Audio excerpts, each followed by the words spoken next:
You are listening to Straight Talk with Trevor. Wait, Daddy, how many times am I going to keep doing this again?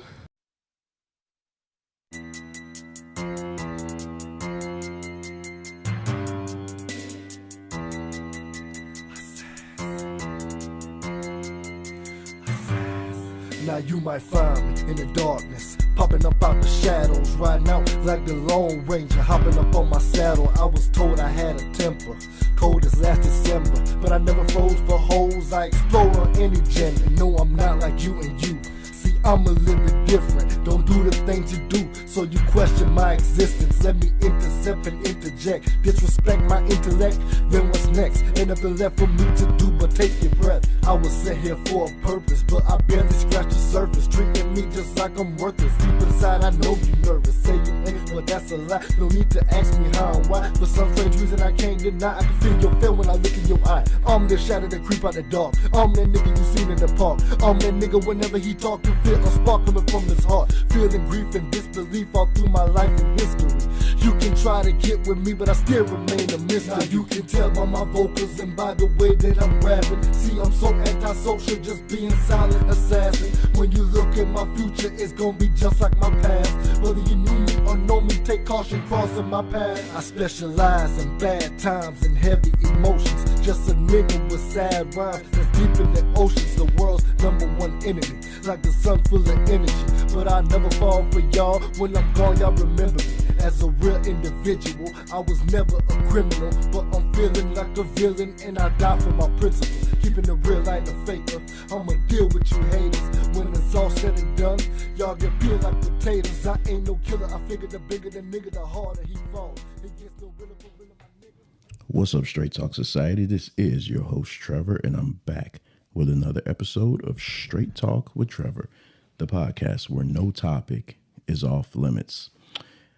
On tonight's show, I want to bring you an interview that I recorded over the phone with our resident therapist, Mia Santil, and this was kind of like a quick hits episode where I just threw a bunch of topics at her, and not a bunch of topics. We had 3 topics that I threw at her, and we discussed it. But one of the topics in particular got so good that she agreed to come back and do another show with me specifically on that topic.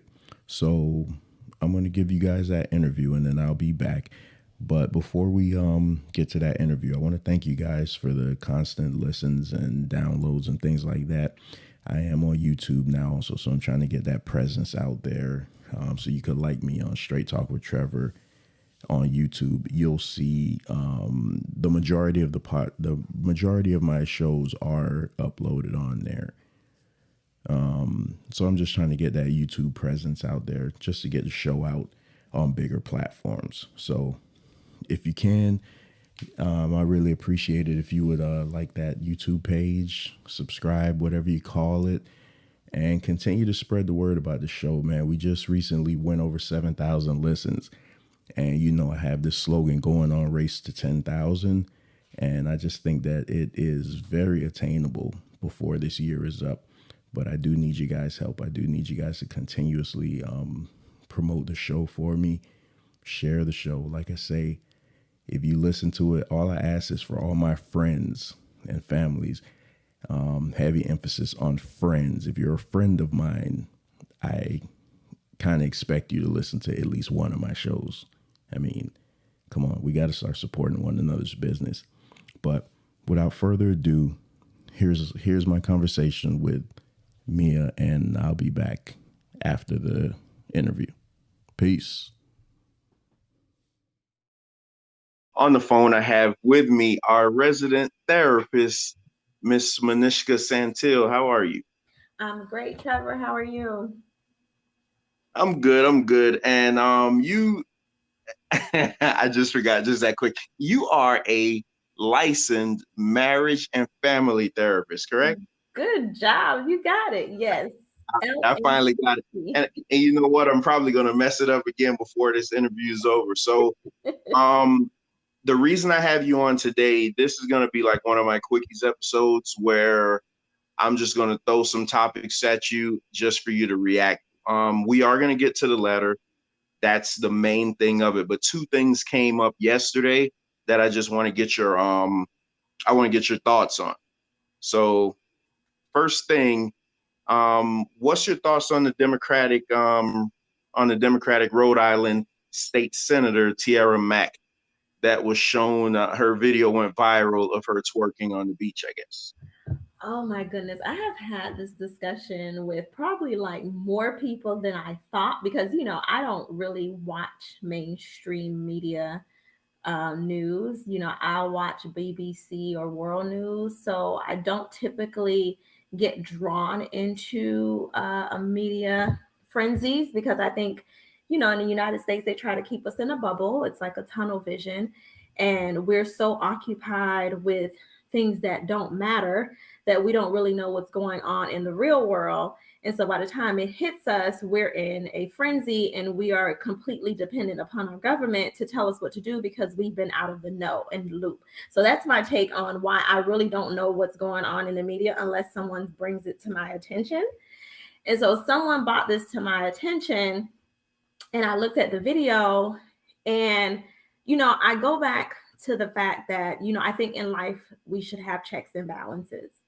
And we don't have that anymore. So we would have someone that we bounce ideas off of, especially if she's running for office. And so that's why you have a campaign manager, maybe a best friend or a confidant. That used to be our aunts and our cousins and our big sisters and, the cheerleading coach, maybe the football coach. And as you get older, you need to keep a mentor in your corner because you need someone to check and balance you because sometimes we make mistakes. Sometimes we do things that are without tact or in the spur of the moment, which at the time it may seem like a good idea, but hindsight's 2020 and it's not. So I want to know where was her community? Where was her village for her to say, hey, this is what I did. I'm going to post it.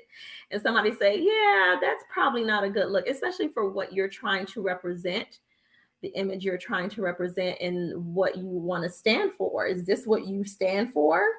Like, that would be my question. I always ask the why questions. I'm very non-judgmental because, there's only one judge and jury and it happens on after you die. So let me ask you, she's 28. And she's running for re-election. So do you think, because, okay, as a man, when I first see it, I was talking to Michael about this and he was all up in arms about it. And I told him, I was like, dude, it really doesn't bother me because as a man, you just see it and you're like, oh, my bigger problem was the fact that she felt the need to go back on social media and then defend the video to everyone. Right, because so, if you did it just for fun, then that's just would have been just for fun. And like you say, if she's up for re-election, then there's no reason to defend it. However, I think everybody has different ideas of what you should portray when you're in the public eye, just because there's so many people watching you. And so it's just really asking her the question, what is your image? What do you want to be remembered by? And unfortunately, we don't want you to be remembered by the twerking upside down. We want you to be remembered by the policies that you've put in place, by the things that you've done to change your community and really move the work forward. So as a black woman in this country, would it affect your stance at all on voting for her? I'm going to be honest with you. I always look at policies. I look at what they actually stand for.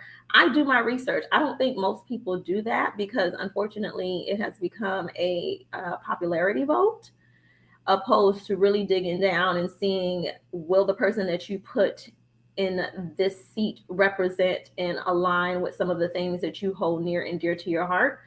So if her policies and the things that she's putting forward aligns with what I believe, and she's done the work before, I'm not going to cast her away because of one decision, right? Because I'm not going to throw the baby out with the bathwater, right?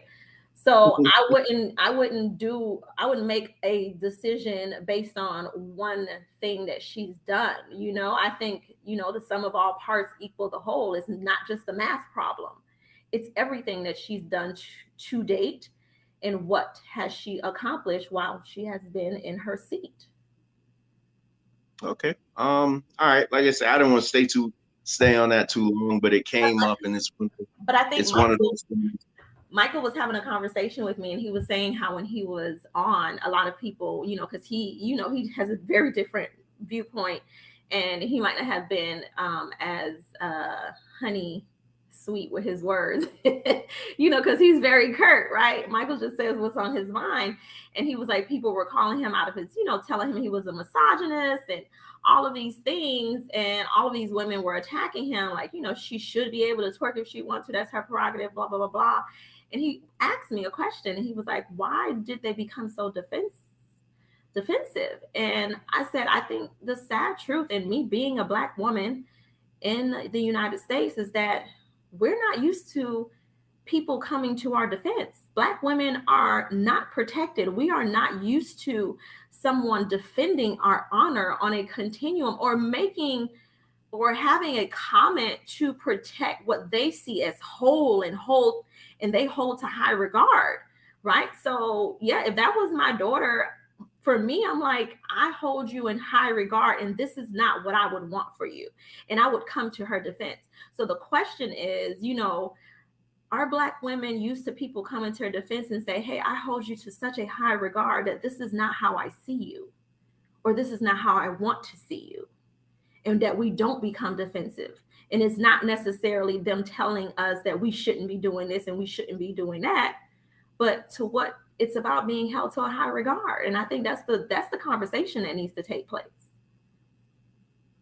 I agree. So because we got to get to this letter, but another question came up yesterday. So it's kind of good that we didn't get to record yesterday, because I was asked a question last night, and I was like, boy, I got the perfect person to ask this to. So I was asked a question last night amongst a group of men, and the different answers, the different responses were really awesome, to tell you the truth. But I want to hear from you, being that you are our resident professional. So the question was, what's the difference between childhood trauma and generational curses? So childhood trauma, and what we would call in the professional world would be generational trauma, right? We wouldn't necessarily call them generational curses, because that's kind of more aligned with, the spiritual. Religious aspect. Right, it's more religious, right? So we're talking about childhood trauma, and then we have generational trauma, right? So let's just be very clear that that's what we're addressing, to be distinctive, right? So childhood trauma is something that happened to you by yourself as a child. So I think I have talked about this before, and I always bring this up, and not to highlight anything or talk about, the fact that, as a child, I was molested. So that's my childhood trauma. That is something that happened to me as a child that has impacted me throughout my life.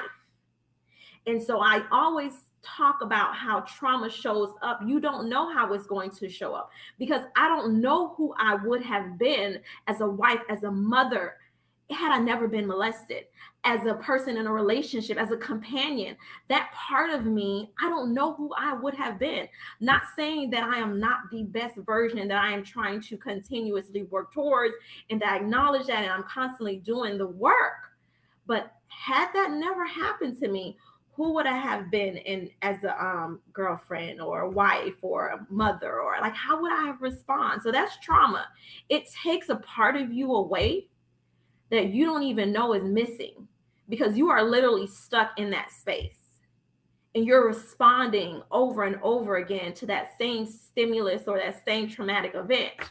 And so sometimes, maybe in a sexual experience, you quantum leap. So like for me, touching is very hard. When somebody touches me, I don't like people touching me.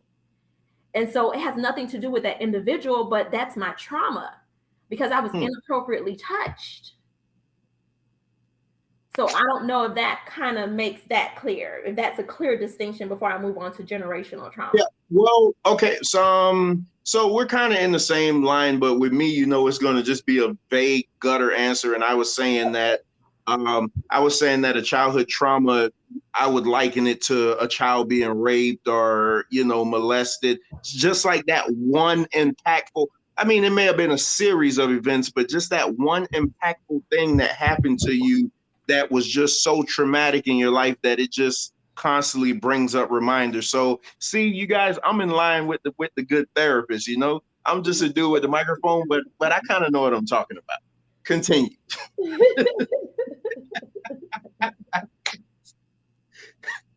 Right. You are definitely right there.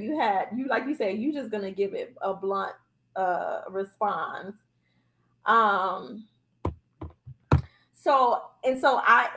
When we talk about generational trauma, we're talking about something like slavery. Okay. So generational trauma, when people say, "Oh, why are you guys complaining about this, that, and the other?" It wasn't my father or my mother that took your family and your ancestors into slavery and treated them in such a way. The mindset, the psychological impact of what our family and our ancestors passed down as a result of their experience with slavery is what we're still living.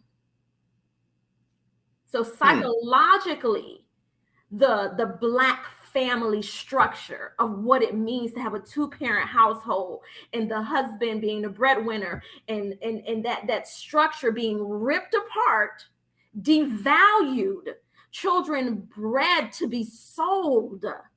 And so mothers in that time weren't necessarily having children because they were happy and it was, expanding the family, but you were having children because now it is part of expanding the wealth of the plantation owner. And then once you have that child is going to be sold. So now having a child is more of a burden and a sacrifice opposed to something that you are celebrating.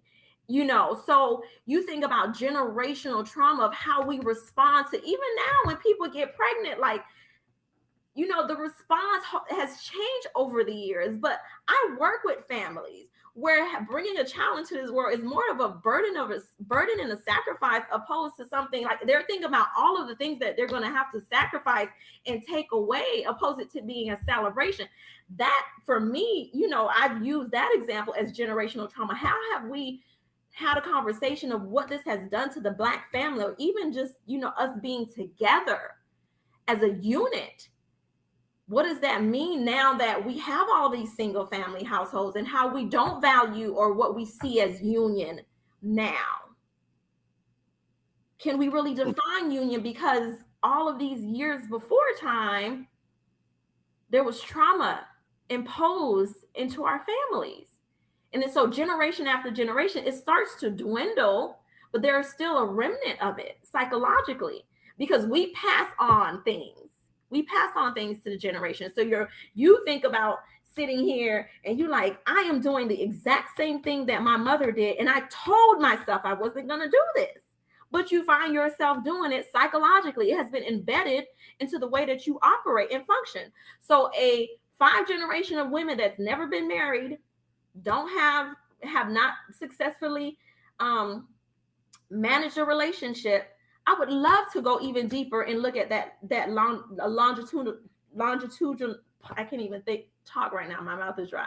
But a long-term study to see how far that went back. What was your introduction to marriage and union, and what part of when you were colonized or your family came to this country, where did you settle, And were you part of a small village where you guys actually stayed together and you lived together? And so that was established within the plantation, and your plantation owner believed in family and they tried everything they do to keep it together? Or were you part of a system where as soon as you had a child, it was ripped from your arm? Like for me, there's so many generational traumas that exist within Black families that we haven't even begin to dive into it and have a real conversation about it. Let me hop in right there real quick, because I was kind of debating if I should ever brought this question up, because I knew this was gonna just go, but whatever, it's fine. So what I said to him last night, I think I actually use those same words, that I don't really believe in generational curses, because I think like you said, when you bring up generational curses, it's more of a spiritual thing, and you would have to believe that the creator of the world hates your family so much that he would bestow all these curses on you, which I think is absolutely ridiculous. But when I think about like a generational curse, I think of like generational welfare. Like, your mom was on welfare, her mom was on welfare, her mom, and it just, nobody ever breaks the cycle. Just things like that. Right. So but that's again, psychological. That's psychological. Yeah, and again, right. Again, I'm just, so you gotta understand, when I talk a lot of times, it's just the mind of a guy that just has, his mind is racing 1,000 beats per minute, and it's like, so I'll just blurt things out. That's why I love having you on, because you're teaching me. I mean, this is awesome.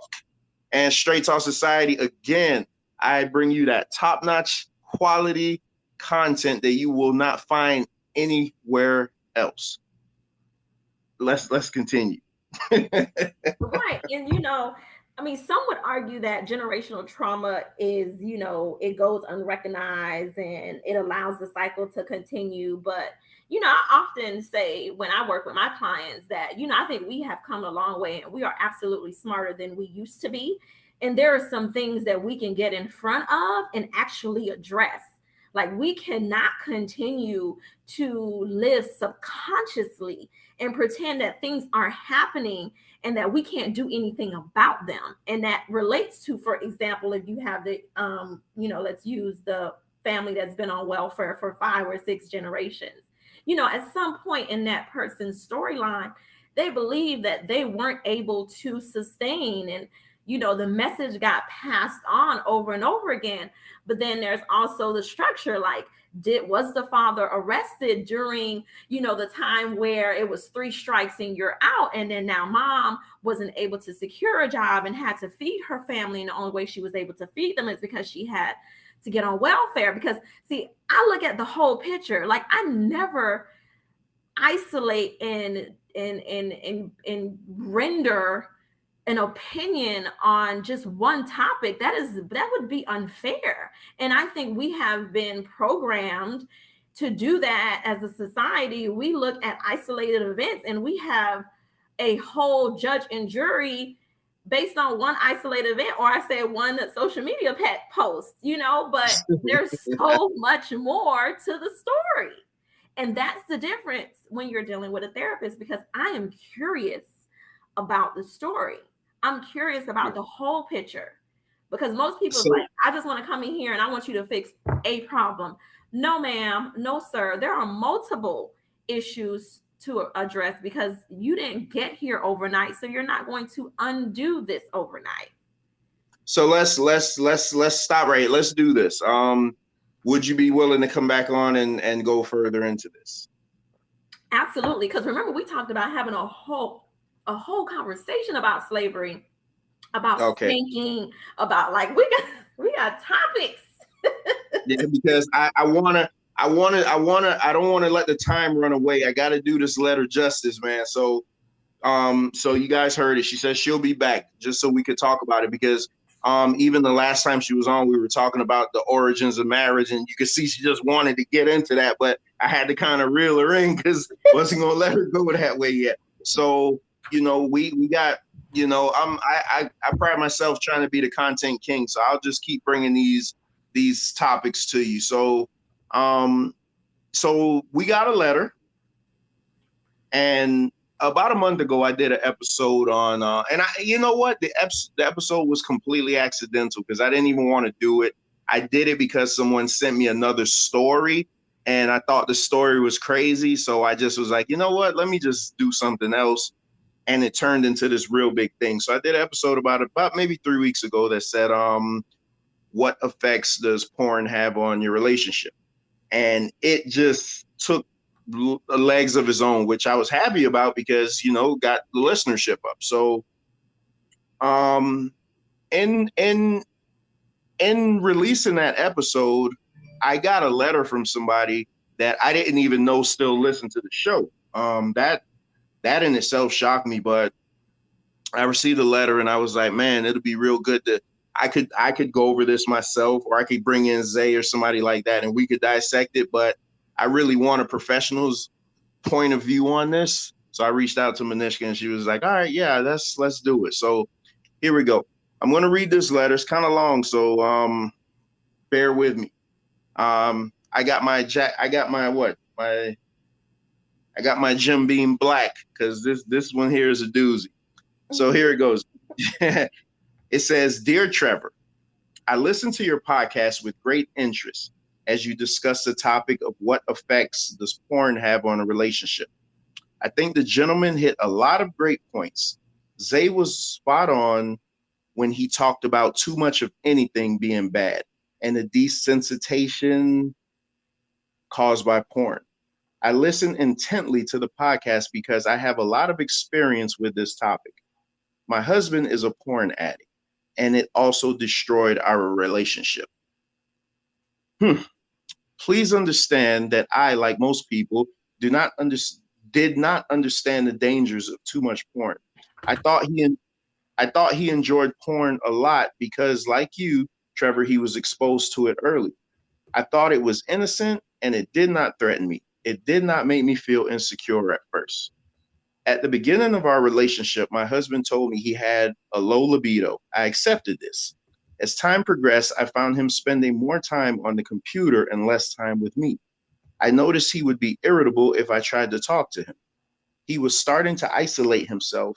Although he was always a loner, he was even separating himself from me. I found other outlets.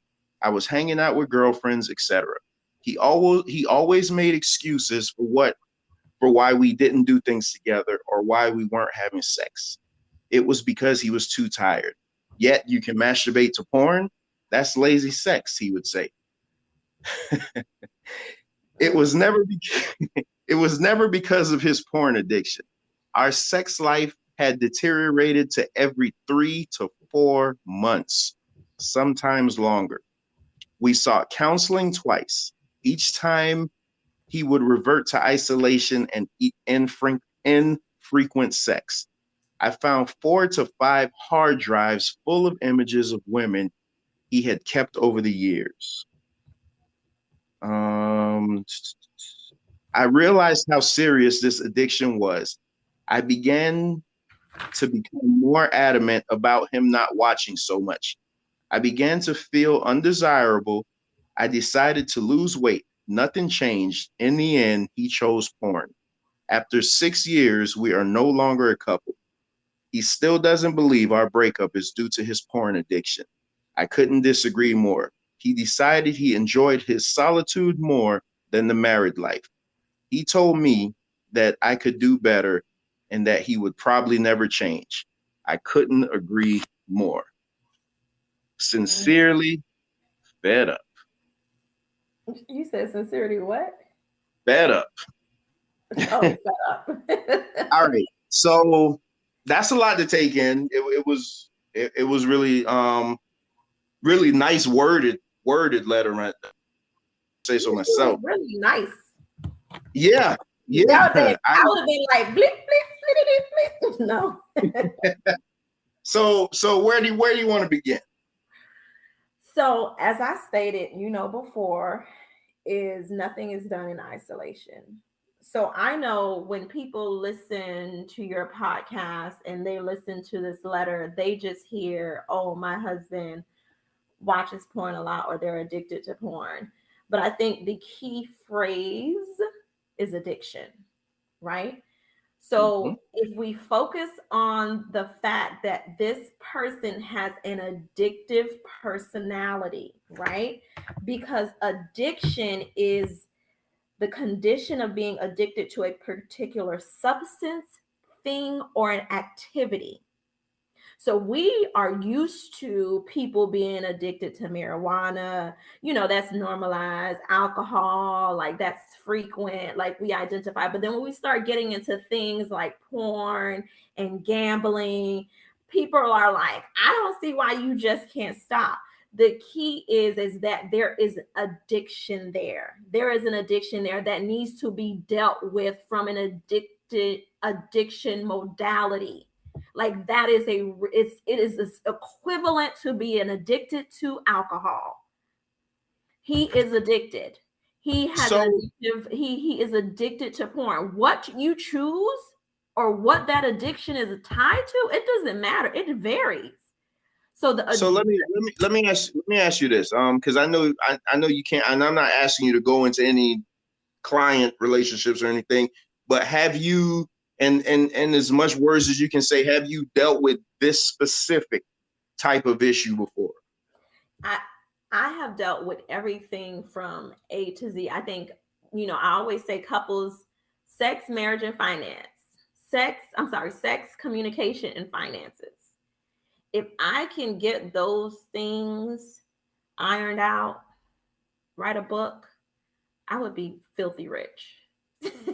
Sex, communication, and finances. Those are the things that are most frequent when it comes to relationship management, relationship uh, onboarding, offboarding, reason why it started, reason why it ended, what maintains it, like those three pillars. So, yes, without saying it and saying it, sex, marriage, sex, finances, and communication. I don't know why I keep saying marriage. Those three So, pillars exist within why people come together, stay together, or break up. so let me ask you this. First of all, what is your stance on porn? So I'm going to agree with my non-therapist friend is and talk about the fact that it's addiction. So I'm not going to say that too much of a good thing is not good for you, because that person can't turn it off. Because you can turn off something that you have control over. He does not have control over. Like, he needs to get help.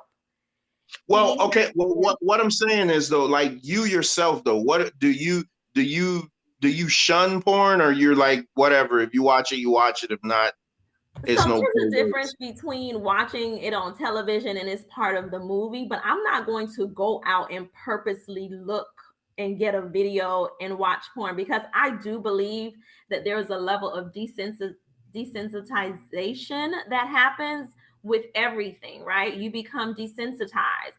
And so sex is a biological, it's something that happens to you biologically. It's something that you can control, but it's natural. So when you overload those senses, it's going to do what it does. It's going to be overloaded, and you're not going to get the same response each time, and you're going to have to keep upping the ante. Like, I can remember being introduced to the vibrators, right? The clip vibrators. Mhm. I can remember being introduced to that by one of my former partners. And after a while, your clip becomes numb. Like, you always have to put up the volume.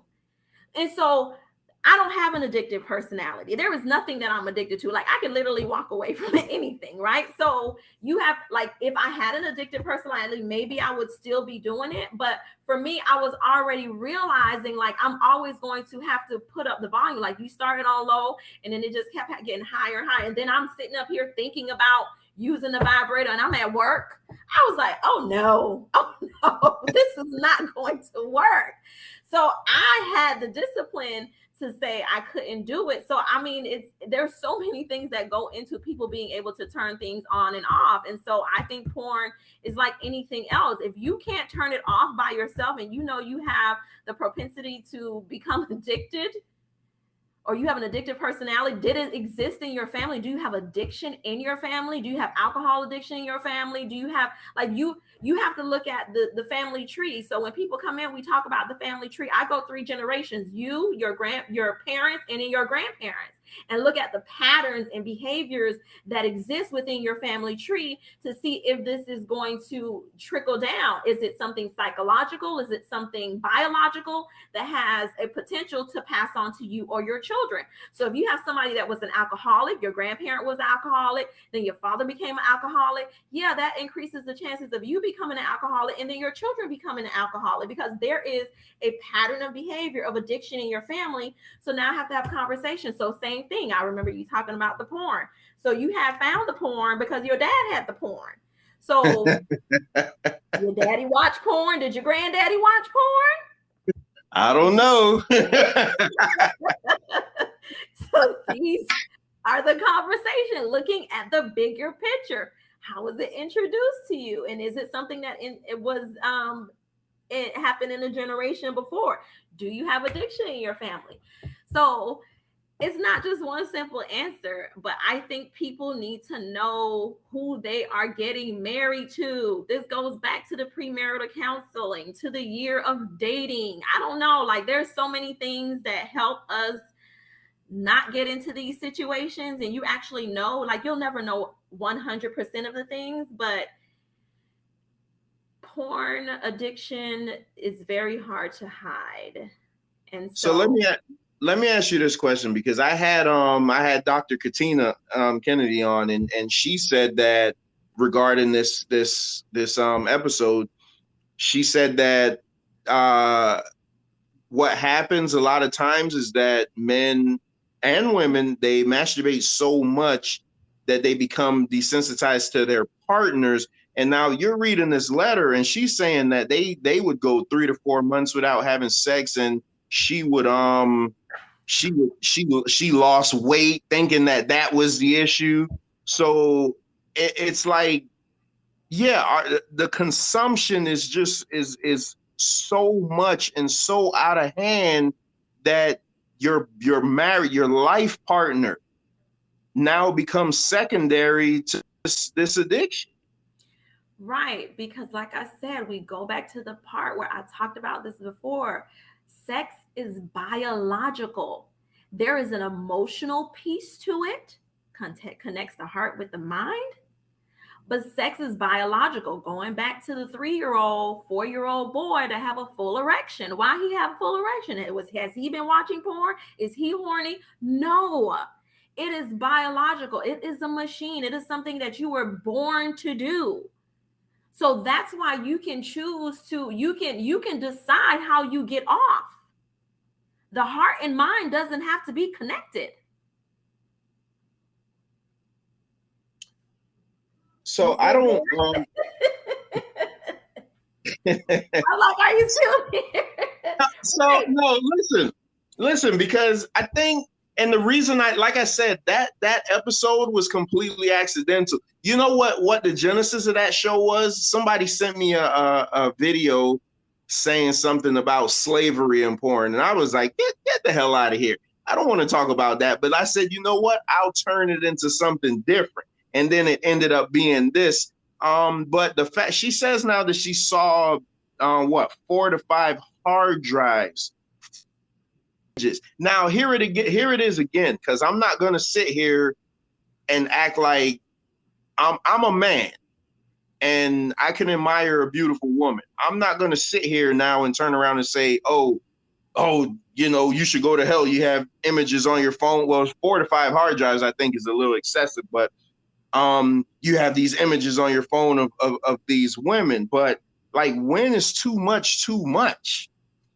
It's when, like they said, with everything else, if it controls your ability to function, your daily life function is impacted by your addiction, no matter what it is, then that's when it becomes a problem. When you rather do that thing than eat, sleep, socialize, like, there is certain criterias that we check off to say you were willing to give up all of this in order to get that. That's addiction. Because like I said, I'm not going to look at it because he's addicted to porn. I'm going to deal with addiction.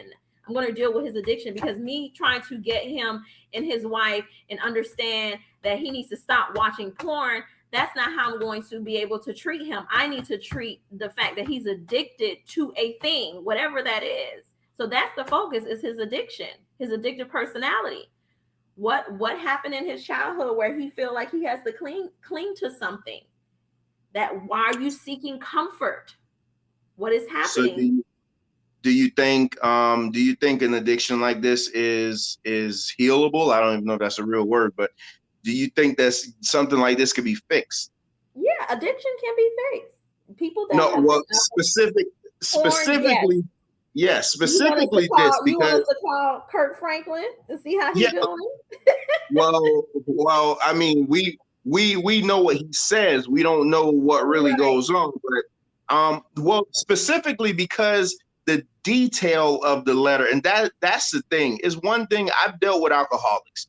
I've dealt with drug addicts and things like that. I know that addictive personality, but when you have this written out like this, 4 to 5 hard drives, self-isolation because you don't want to be around your wife, you rather watch porn. Same thing. That is a problem.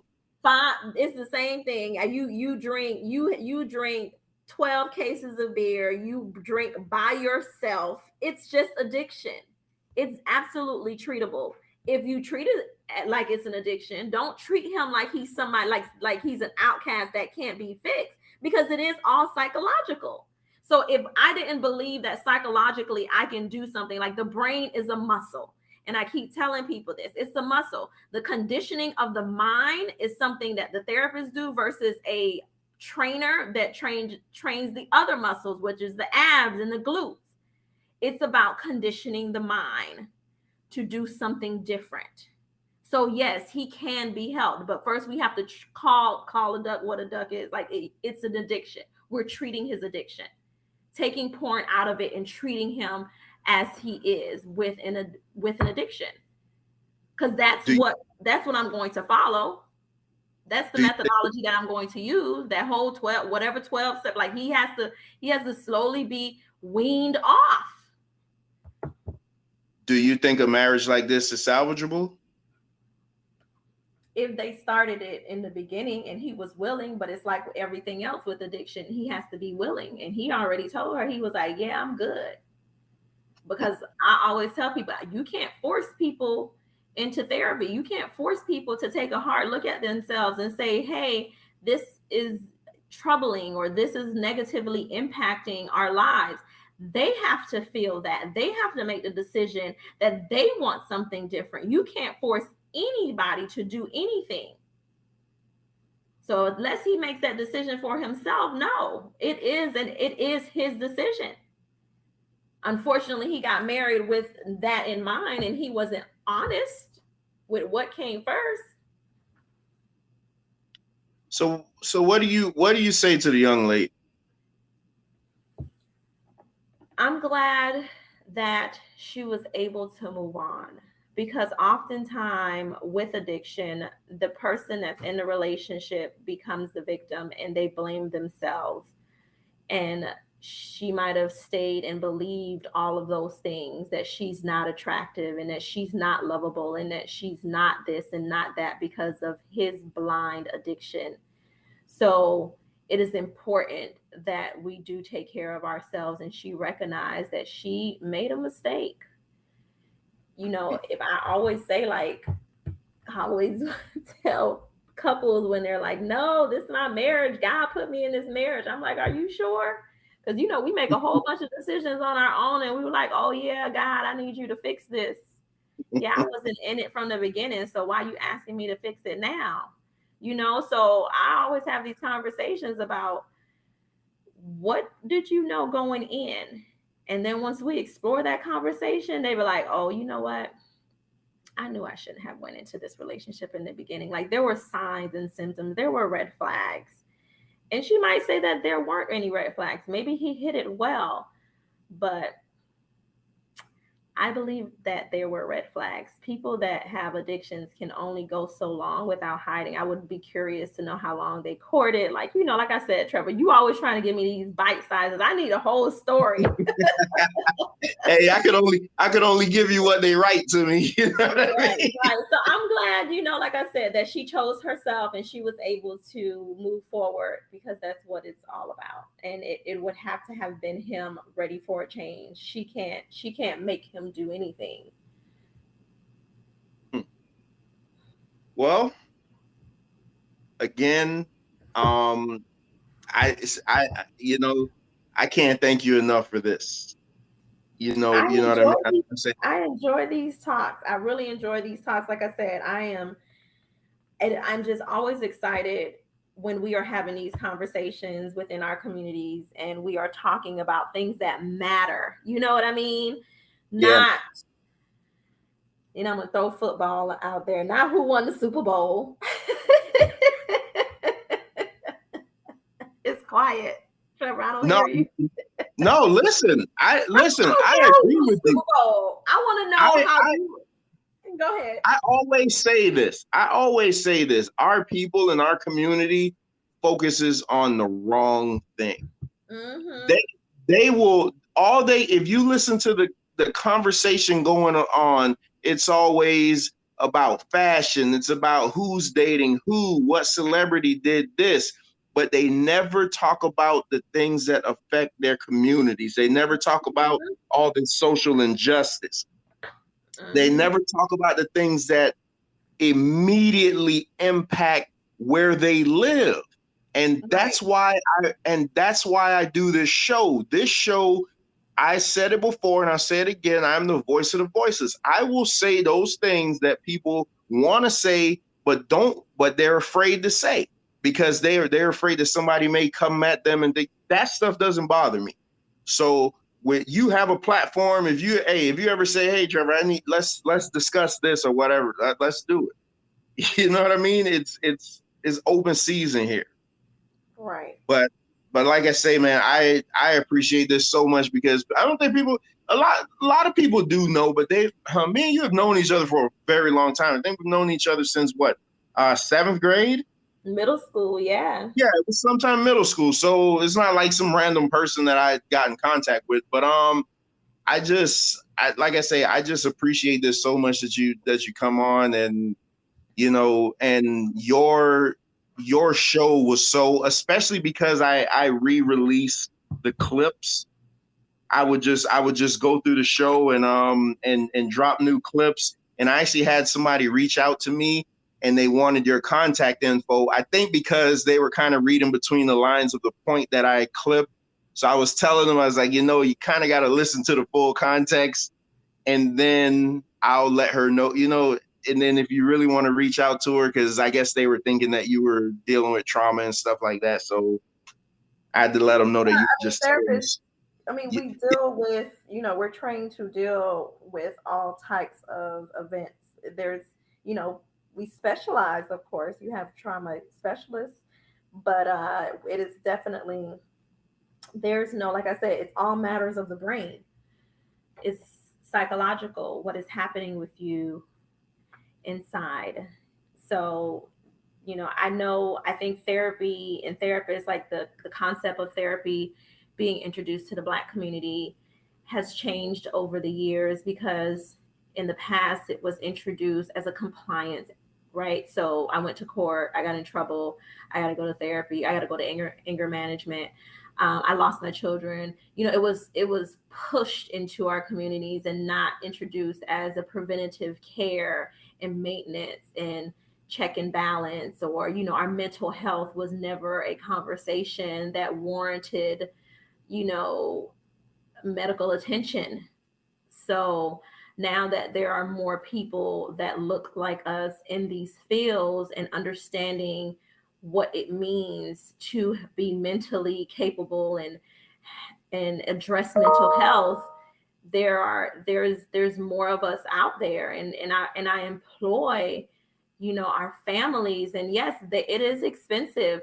I'm not going to lie, but we pay for what's important, because I can go to I went to First Watch the other day, and I mean, breakfast was $100. I love that. We love that place.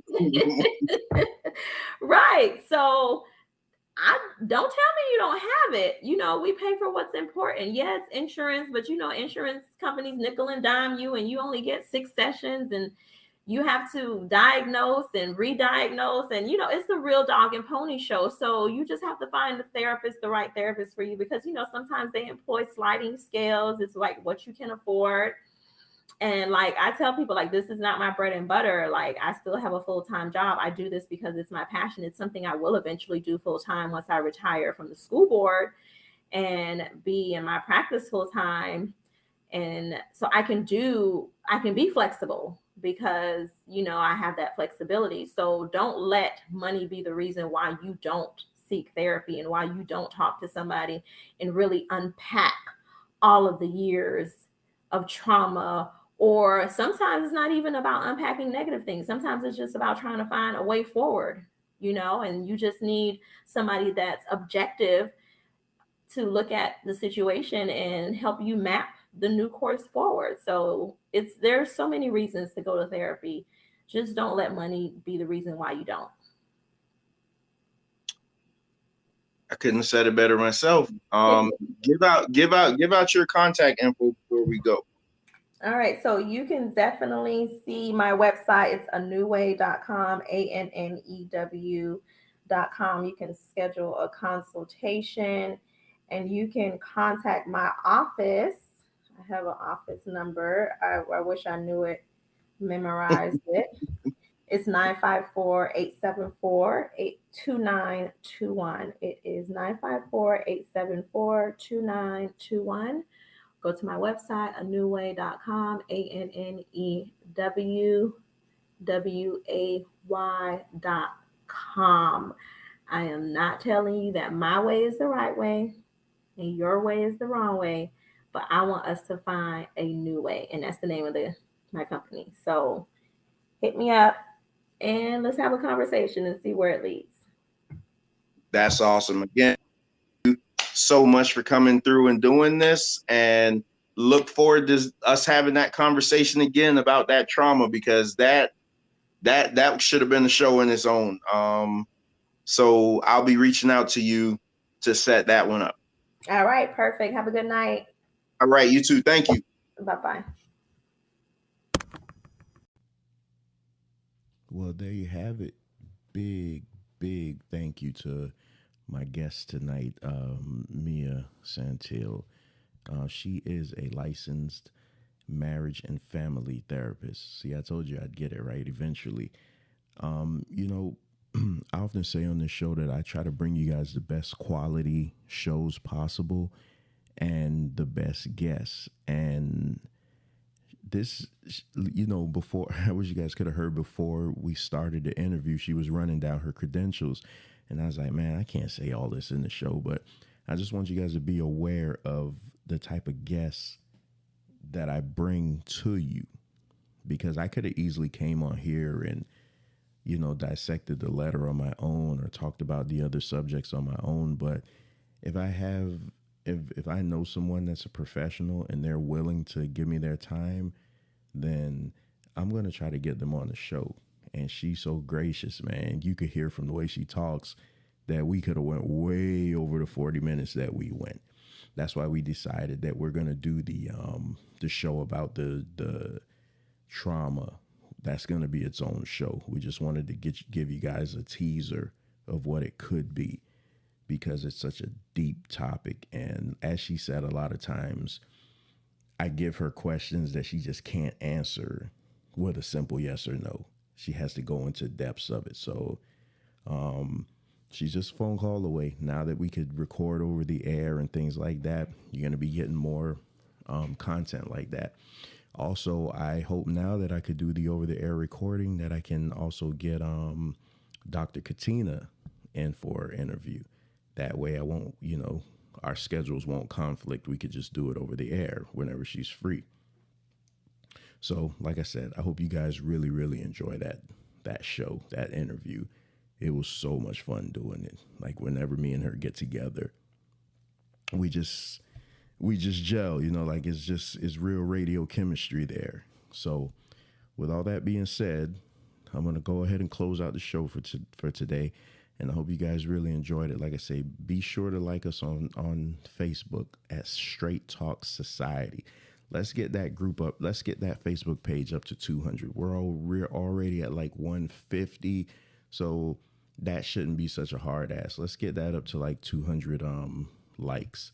And let's just, I ask you guys to continue to just spread the word, man. I spend a lot of time listening to podcasts and YouTube, and the amount of filth that goes forward is ridiculous. And I don't want to be a part of that. So that's why I designed this show to be uplifting and bring you some type of information. So with all that being said, I leave you with these words. Always seek out the truth for yourself, because if not, you'll fall victim to other people's interpretations of them. Until next time, peace. Faker, I'ma deal with you haters. When it's all said and done, y'all get peeled like potatoes. I ain't no killer, I figure the bigger the nigga, the harder he falls. It gets no realer for real, my nigga. Ain't no room for us all. See, we can try, but why try? Peace is too far away. Now would you cry if I die? Deceased are gone far away. I gave some people a lot of love and they ain't give me the same. So now if I spill me a lot of blood, and tell me who is to blame. I guess I'm just another victim in this world we live in. Took my kindness for a weakness, now I'm thinking of sin in. Now you can tell by my vocals and by the way that I'm rapping. See, I'm so antisocial, just being silent assassin. When you look at my future, it's gonna be just like my past. Whether you knew me or know me, take caution crossing my path. I'm a product of pressure, a product of pain. Oh no, the pressure ain't lesser, oh yeah, the pain is the same. I'm a product of anger, a product of hate. There ain't no love for no strangers, so get up out of my face. Don't speak unless spoken to. Yes, I'm thinking about joking you. That's my 5 minutes before I'm even thinking about knowing you. Trust nobody that's breathing, cause y'all done gave me some reason not to believe in humanity. Human beings are misleading. Man, the things that I go through makes me so antisocial. Don't mean to be rude, but dude, I don't wanna know you. So give me 2 feet, should I say back up for a second? I'm just reflecting my pain, in turn perfecting my record. I see my eyes in the mirror and realize I'm a sinner. I can admit to my sins, somehow that makes me a winner. I must be destined for glory, look, I'm just telling the story. Although my life was a mistake, somehow the world can't ignore me. Now you can tell by my vocals and by the way that I'm rapping. See, I'm so antisocial, just being silent assassin. When you look at my future, it's gonna be just like my past. Whether you knew me or know me, take caution crossing my path.